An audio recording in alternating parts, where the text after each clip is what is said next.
আলাইকুম, সবাই কেমন আছেন? শুভ সকাল। প্রতিদিনের মতন আজকে সকালবেলাটার পর আমার মাদ্রাসা চালু হয়েছে। তো সকাল ৯টা আমার ক্লাস ছিল। আমার মার সাথে আমি চলে যাচ্ছি মাদ্রাসায়। তো খুঁটি পায়ে আমি মাদ্রাসার উদ্দেশ্যে রওনা দিয়ে দিয়েছি। এই যে মাদ্রাসার পথে পথে হাঁটি পায়ে চলে যাচ্ছি।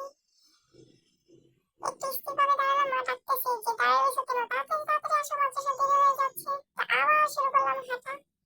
এই যে সকালে এখনো দোকান খুলে নেই, আমি এখন কিনে খাবো। এখন দোকান বন্ধ। এর মধ্যে একটা লোক সিগারেট খেতে আমার সামনে দিয়ে যেতেছে, কেমনটা লাগে। লোকটার পিছনে হাত দিয়ে সিগারেট খাইতে যেতেছে। আরেকটু আগে গেলে কি হতো? তোমাকে টাটা বাই